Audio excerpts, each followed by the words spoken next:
What's up, guys? Welcome back to another episode of Bible with the Daily Dabber. Last time, Bible chapter Z, we looked at chapter 10 of Samuel. David defeats the Ammonites. But today, we'll be looking at chapter 11 of 2 Samuel. David and Bathsheba. In the spring of the time when the kings go off to war, David sent Joab out with the kingsmen and the whole Israelite army. They destroyed the Ammonites and besieged Rabbah, but David remained in Jerusalem. One evening, David got up from his bed and walked around on the roof of the palace. From the roof, he saw a woman washing. The woman was beautiful, and David sent someone to find out about her. The man said, "She is Bathsheba, the daughter of Elam, and the wife of Uriah the Hittite." Then David sent messengers to get her. She came to him, and he slept with her. Now she was purifying herself from her monthly uncleanliness. Then she went back home. The woman conceived and sent a word to David, saying, "I'm pregnant." So David sent his word to Joab, "Send me Uriah the Hittite." And Joab sent him to David. When Uriah came to him, David asked how Joab was, how the soldiers were, and how the war was going. Then David said to Uriah, "Go down to your house and wash your feet." So Uriah left the palace, and a gift from the king was sent after him.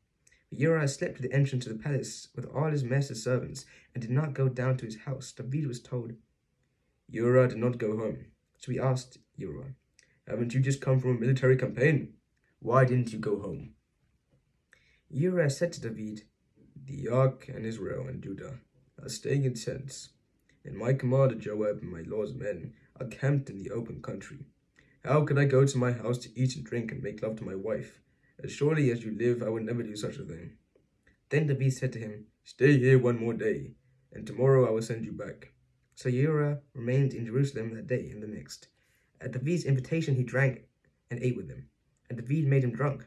But in the evening, Uriah went out to sleep on his mat among the mass servants. He did not go home. In the morning, David wrote a letter to Joab and sent it to Uriah. In it, he wrote, "Put Uriah out in the front where the fighting is fiercest. Then withdraw him so he will be struck down and die." So, while Joab had the city gate under siege, he put Uriah at the place where he knew the strongest defenders were. When the men of the city came out and fought against Joab, some of the men in David's army fell. Moreover, Uriah the Hittite died. Joab sent David a full account of the battle. He instructed the messenger, "When you've finished giving the kings this account of the battle, the king's anger will flare up, and he may ask you, 'Why did you get so close to the city to fight? Didn't you know that they would shoot arrows from the wall?